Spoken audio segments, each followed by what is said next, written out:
तो अगर आपको भी 27 फरवरी को बायोलॉजी का पेपर देने जाना है, आप क्लास 12 के स्टूडेंट हैं, तो आज की इस वीडियो को पूरा जरूर देखना। आज की इस वीडियो में जो भी चीजें आपको बताई जाएंगे 27 फरवरी को ये आपके बोर्ड एग्जाम में जरूर आने वाली हैं। पूरी किताब के हम महत्वपूर्ण प्रश्न आज की इस वीडियो में आपको बताने वाले हैं विद आंसर के साथ, और पीडीएफ भी आपको इस वीडियो में मिलेगा।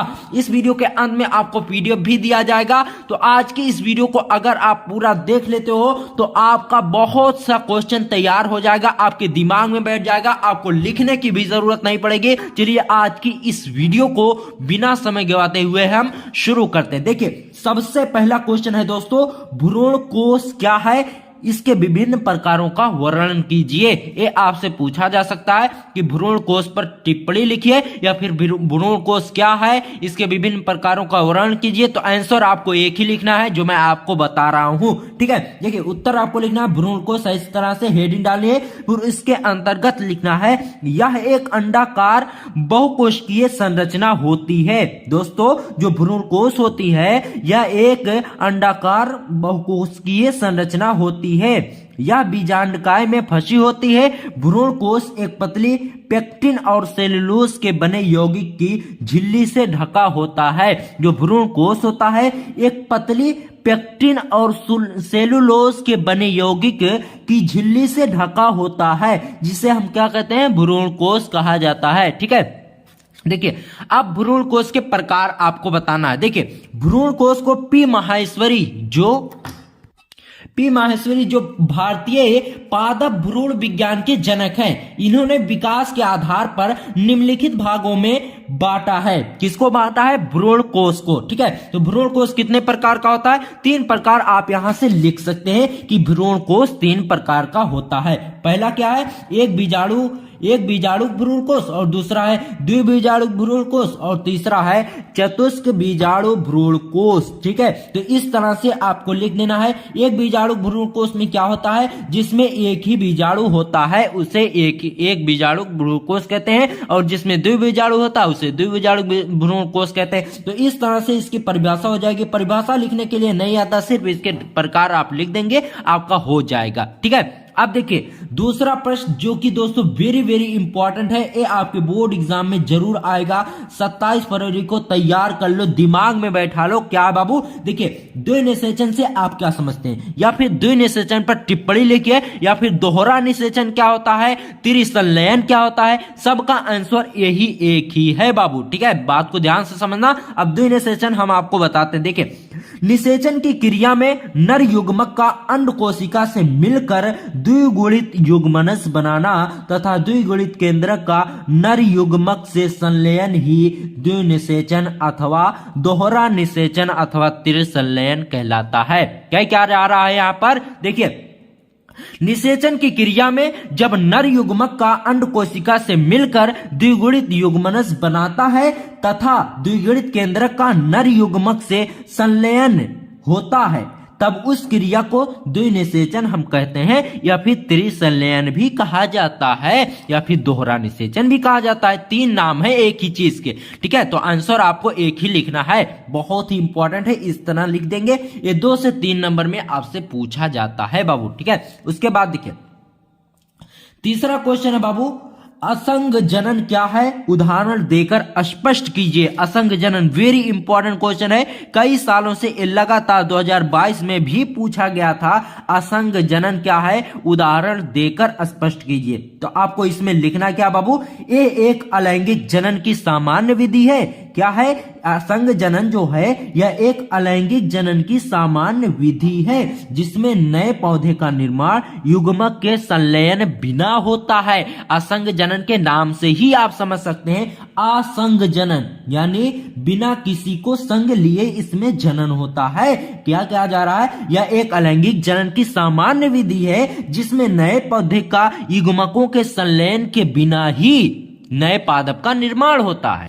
निर्माण होता है। यही प्रक्रिया असंग जनन कहलाती है और इसकी खोज जो की थी बाबू विंकलर ने की थी। विंकलर एक वैज्ञानिक का नाम था जिन्होंने असंग जनन की खोज की थी। अब इसका उदाहरण ये दो प्रकार के होते हैं, ठीक है। देखिए कायिक असंग जनन, इस प्रकार के असंग जनन में बीज का निर्माण नहीं होता बल्कि किसी कलिका या पादप से नए पौधे का निर्माण होता है। बात समझ रहे? देखिए इस प्रकार ये जो कायिक असंग जनन है ना, इसमें बीज नहीं बोया जाते। इसमें जैसे गन्ना होता, गन्ना को अगर काट कर कहीं पर बैठा दिया जाए, बो दिया जाता है तो वो अपने आप बढ़ने लगता है, ठीक है। तो उसमें बीज की आवश्यकता नहीं रहती, वह कलिका से ही होता है। और आलू को भी देख लीजिए, आलू का कोई बीज नहीं होता, ठीक है। तो आलू को क्या करते हैं, आलू को काट कर गाड़ दिया जाता है जिससे आलू उगने लगता है, ठीक है। तो इसमें आपको लिखना क्या, इस प्रकार के असंग जनन में बीज का निर्माण नहीं होता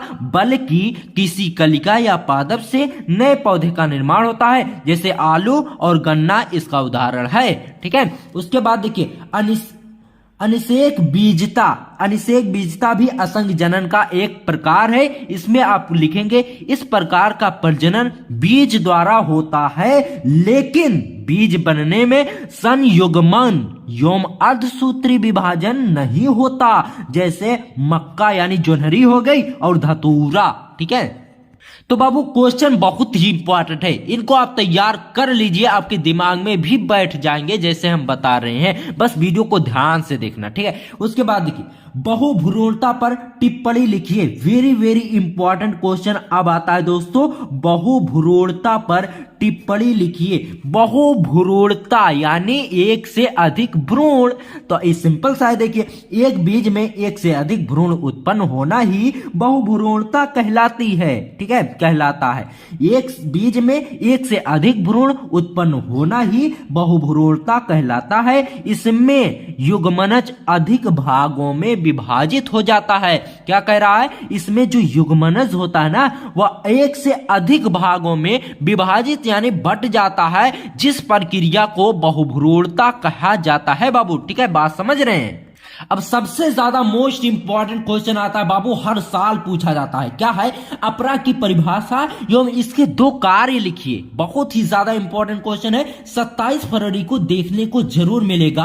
अपरा की परिभाषा एवं इसके दो कार्य, ठीक है। तो अपरा की परिभाषा हम आपको बता देते हैं, ठीक है। देखिए अपरा हेडिंग डालना है, उसके बाद आपको लिखना है वह अंग जिसके द्वारा गर्भाशय में स्थित भ्रूण के शरीर में माता के रक्त का पोषण पहुंचता है जिससे भ्रूण की वृद्धि होती है, अपरा कहलाता है।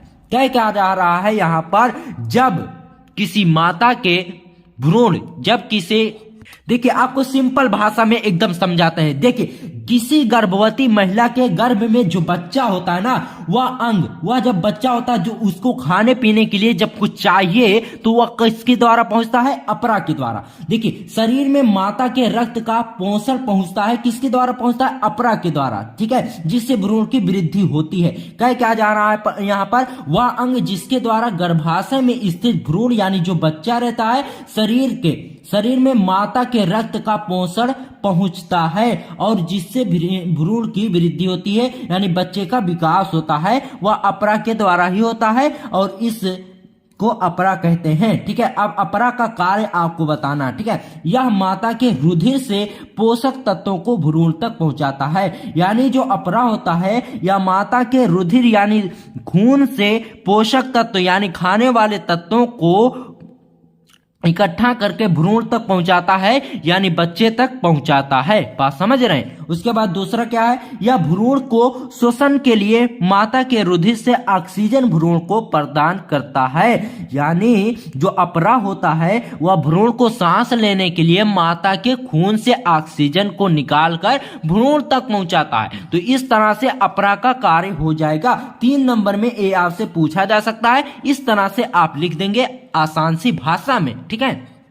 सबसे ज्यादा मोस्ट इंपॉर्टेंट क्वेश्चन आता है बाबू, क्या है, मनुष्य में लिंग निर्धारण को समझाइए। बहुत ही ज्यादा इंपॉर्टेंट क्वेश्चन है, मनुष्य में लिंग निर्धारण को समझाइए। लिंग निर्धारण क्या होता है मनुष्य में, ये आपको बताना है। देखिए मानव के प्रत्येक कोशिका में 23 जोड़ी गुणसूत्र पाए जाते हैं, ठीक है। मानव में प्रत्येक कोशिका में देखिए गुणसूत्र से ही बच्चे पैदा होते हैं, जिसमें 23 जोड़ी गुणसूत्र होते हैं और जिसमें 22 जोड़ी अलिंग गुणसूत्र होते हैं, यानी 22 जोड़ी सामान्य गुणसूत्र होते हैं। उनका कोई मतलब नहीं होता, जैसे 22 जोड़ी, जैसे स्त्री में भी 22 जोड़ी हो गए और पुरुष में भी 22 जोड़ी। इन 22 जोड़ी बिल्कुल समान होते हैं, एक जैसे होते हैं, कोई भिन्नता नहीं होती।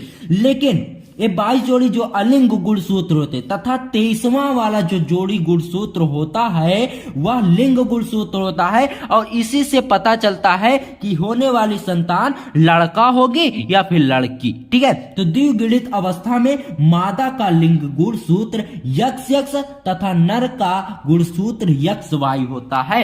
क्या जा रहा है यहाँ पर, द्विगुणित अवस्था में जब गुणसूत्र आपस में मिलते हैं तब मादा का लिंग गुणसूत्र XX होता है तथा नर का गुणसूत्र XY होता है। तथा उसके बाद देखिए नर के इन्हीं गुणसूत्रों द्वारा मनुष्यों में लिंग निर्धारण होता है। यानी जब देखिए 22 लड़के में भी बराबर होता है और 22 लड़की में भी बराबर होता है, लेकिन जो 23वां वाला गुणसूत्र है 23 जोड़ी वाला, उसी से पता चलता है लड़का होगा या फिर लड़की होगी। देखिए लड़की में क्या होता है, 22 प्लस यक्स होता है, फिर 22 प्लस यक्स, दो गुणसूत्र दो तरह से इस तरह से हो जाएंगे। उसके बाद लड़का में होता है 22 प्लस यक्स और कामा करके होगा 22 प्लस वाई। देखिए जब 22, देखिए जब ये दोनों आपस में मिलेंगे तब क्या हो जाएगा, यक्स प्लस यक्स, यानी क्या हो जाएगा बाबू, ये लड़की हो जाएगी। ठीक है, अब जब देखिए यहां पर यक्स और वाई हो जाएगा तो यहां पर लड़का हो जाएगा। ठीक है, ये यक्स और वाई ये लड़के का निशान है और यक्स यक्स जो है ये लड़की का निशान है। बात समझ रहे हैं। ठीक है, तो इस तरह से मनुष्य में लिंग निर्धारण को आपको लिखना है। ठीक है, उम्मीद करते हैं आपको अच्छे से समझ में आया होगा, और समझ में ना आए ना तो कमेंट बॉक्स में जरूर बता देना बाबू। ठीक है, उसके बाद देखिए क्वेश्चन नंबर 7वां है, आनुवंशिक रोग क्या होता है, इसके मनुष्यों में 2 उदाहरण लिखिए। यानी आनुवंशिक जो रोग होता है वह किस तरह से होता है, मनुष्यों में इसके 2 उदाहरण लिखिए। ठीक है, अब देखिए आनुवंशिक रोग क्या होता है इसको बताना है। देखिए वह रोग जिनका वाहक जीन्स द्वारा होता है, एक पीढ़ी से दूसरी पीढ़ी में होता है। आनुवंशिक रोग वह होते हैं जिनका एक जीन से एक पीढ़ी से दूसरी पीढ़ी तक फैलते रहते हैं, उन्हें क्या कहते हैं, आनुवंशिक रोग कहते हैं। उदाहरण में डाउन सिंड्रोम और वर्णांधता।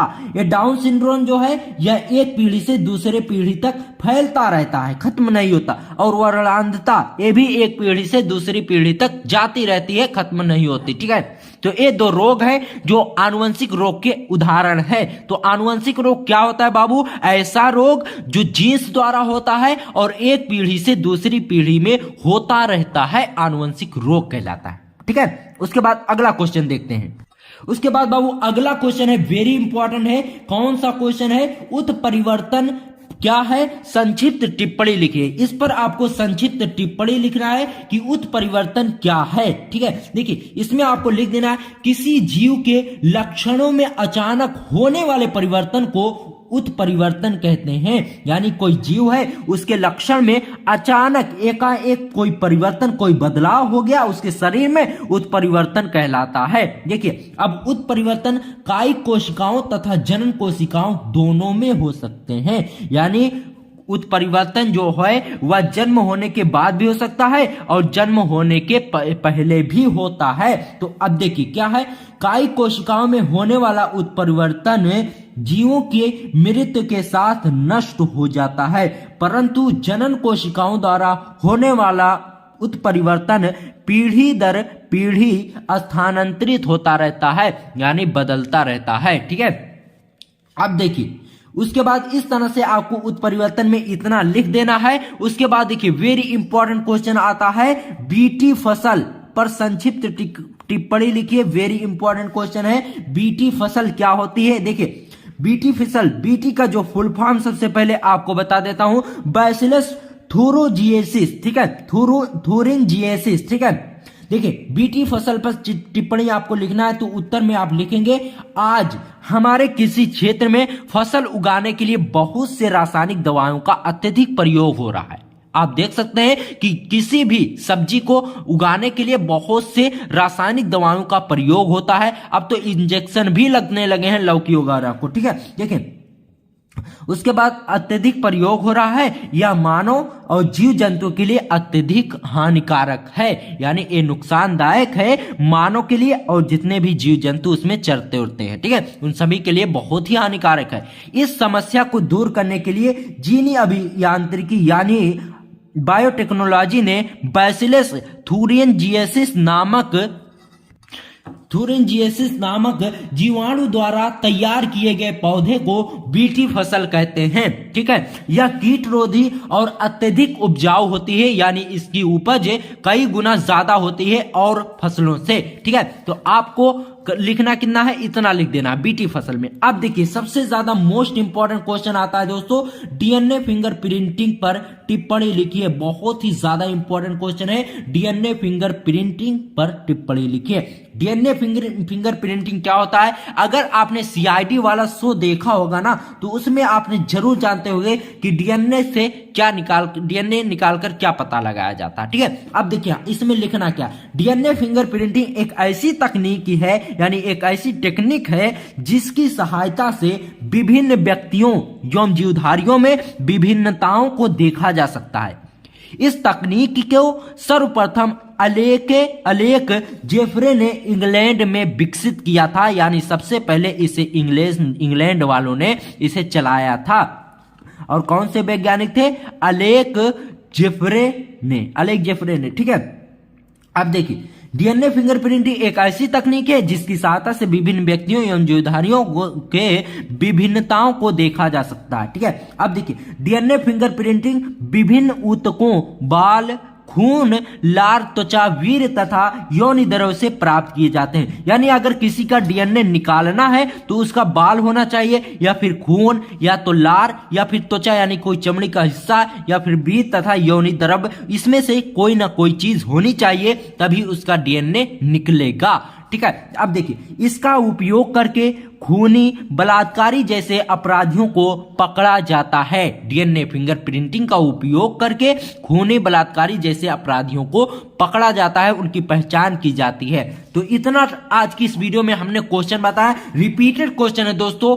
27 फरवरी को इसके आने के 99% चांसेस है, तो आप इन क्वेश्चन को जरूर तैयार करके जाइएगा। और अगर आप इसका पीडीएफ लेना चाहते हैं तो डिस्क्रिप्शन में इसके पीडीएफ का लिंक है, आप वहां से जाकर इसे डाउनलोड कर सकते हैं। और अगर ये वीडियो पसंद आया हो तो वीडियो को लाइक कर देना और प्यारा सा कमेंट जरूर करना। और अगर आपका कुछ भी डाउट हो तो कमेंट बॉक्स में जरूर हमें बताना, तुरंत आपका रिप्लाई देंगे। और सबसे इंपॉर्टेंट बात दोस्तों, अब आपके पास समय नहीं बची है, अब आपको तैयारी बहुत ही अच्छे तरीके से करना है दोस्तों। आज 8 बजे हिंदी की एक महामैराथन क्लास होने वाली है, जिसमें आपका 50 नंबर बिल्कुल क्लियर किया जाएगा। कोई हवाई में बातें नहीं होंगी, सब पूरा सॉल्यूशन के साथ आपको बताया जाएगा। तो उस वीडियो को जरूर देखना और मिलते हैं आपसे किसी और वीडियो में। तब तक के लिए गुड बाय, जय हिंद, जय भारत।